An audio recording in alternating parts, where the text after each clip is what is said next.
Julius, when I pull out food stamps, people look at me like I ain't got no husband. They talk to me like I ain't got no sense. They treat me like I ain't got no class. And if somebody treats me like that, I'm gonna curse them out.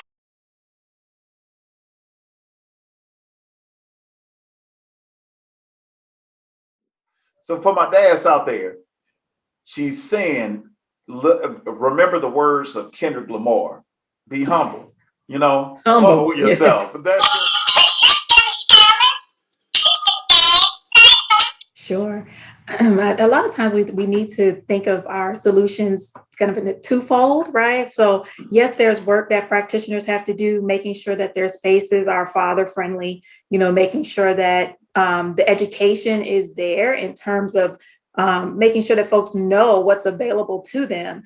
Because to your point, women, infants, and children, right? WIC, that the name alone makes it seem as if that's not for me. However, that's a myth. Men can absolutely get WIC for their children. If they have children that are with them, they can get WIC. But the name alone, you would be like, nah, this is not for me. So making sure that practitioners, programs, services start to look at their policies, look at the names of their programs and things, and make it more inclusive. So, and their environment's more inclusive as well. So that's on the practitioner's part. And then to your point with the fathers, there is a level of humility, in anyone, male or female, going to get services.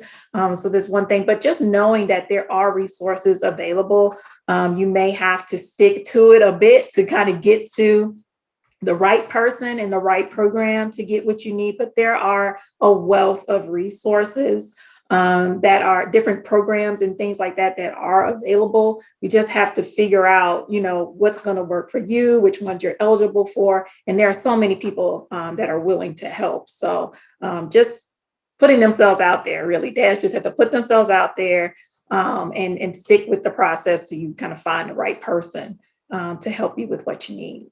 So for my dads out there, she's saying, remember the words of Kendrick Lamar, be humble, Humble. humble yourself. Yes. That's sort of thing. You got to humble yourself and do this. It wasn't It's easy there for me because they want to help. right. Yeah, the resources are there. I mean, more so now than ever.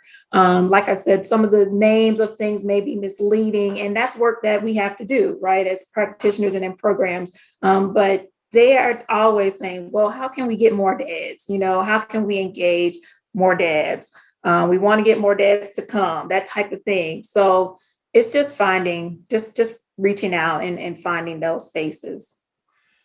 How do you think it got to the point where, because not too long ago, like if you look at like stuff like the 1950s, like you'll see like Leave It to Beaver or Father Knows Best. It was like a lot of those old shows my grandma used to kind of force me to watch as a kid. Uh-huh. And, how did it get to the point where fathers are the parent that is sort of excluded from childhood? How do you think that took place? Society and our cultural kind of norms and things, they just change so much over time. There's a lot of history and systemic type of things that have happened, particularly for the Black family and other families of color, that really put a wedge, in between that and then the images that came out of that, that goes out through media, through, TV, film, all of those things. And so that starts to change the narrative about the importance of fatherhood. What I really appreciate about working with fathers and talking with them is that a lot of times, they don't even recognize their own strengths. They're just doing what they got to do. It's like, I, all of the things that we see about, well, we need to change the narrative and we need they really have to stop and think about it and oh yeah, that wasn't right, or that, but they're just busy trying to do the best that they can and just being the father that they know how and stuff. They're not even thinking about all these kind of high level things that we're thinking about in terms of well, what's the message and what's the portrayal and What are all these gaps? And they're like, I'm just trying to make it. I'm just trying to be the best father that I can be. And don't you already have 2 jobs? You want another one?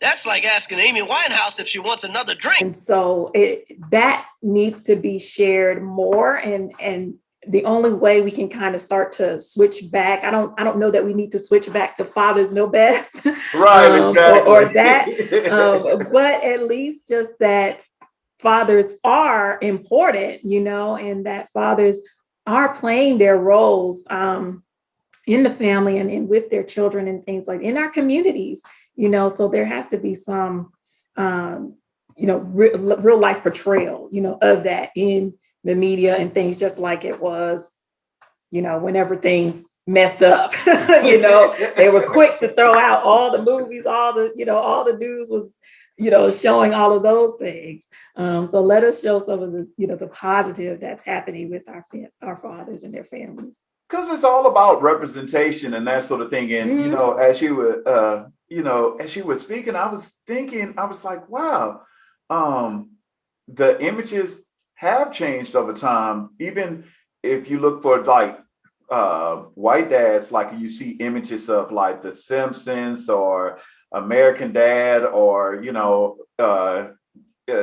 Family Guy, it's like the father is sort of buffoonish or out of the picture. Mm-hmm. And then we don't really have, although we did have in the 80s, like Bill Cosby with mm-hmm. the Cosby Show and that sort of thing. But it seemed like when we talk about dads, it doesn't really kind of show either they have middle class sensibilities or it's like basically they're deadbeat. And it's never like any in between.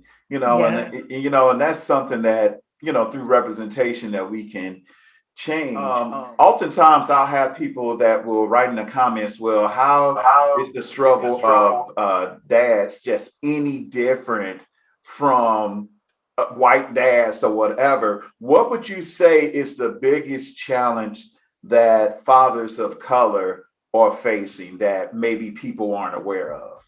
Mm-hmm. I mean, it's a double whammy, for the most part, you're having to deal with racism and sexism, mm-hmm. The gender roles, you're having to deal with that. And you're also having to deal with what people portray or perceive Black men to be. And so where there may be privilege in being a male, then you have the issue of being a Black male, and that comes with a different image and set of assumptions and things like that. And so that's what makes it that much harder. That's what makes a lot of conversations that I'm having with practitioners harder, because they're immediately going to, well, what if he's violent? What if he is abusive? And it's like, okay, we're talking about it with child welfare professionals who, for the most part, children are removed out of the home because of something with a mom, and we're trying to provide family reunification services to them. That it's the same thing, you would do with the father, now if he is, he's not willing to get the help and all of those things. Okay, absolutely. You just like you would do with a mom who is not abiding by the rules to get her children back and all of that. Same thing, but you do provide the services and whatever. So we're having to deal with a lot of different assumptions that people make. I tell people a lot of times it's very hard to work in this space because we all come from a family. We all come from, a mother and a father. And so our own ideas, our own experiences, it invades that professional space. And in an implicit way, a way that we don't know that it's happening until someone kind of calls it out, or you're able to be that self-aware that you get it.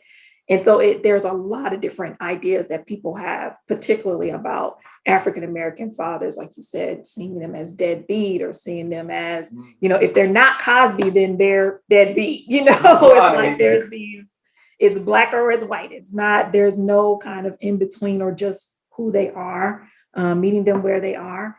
It's an idea, and that makes it complicated, particularly with our Black fathers. even with some subtle words such as responsible fatherhood.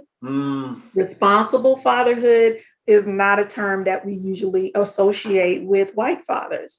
We may associate father's rights, paternal rights. When we think of a father's rights movement, we usually have a white father in mind, right? Right.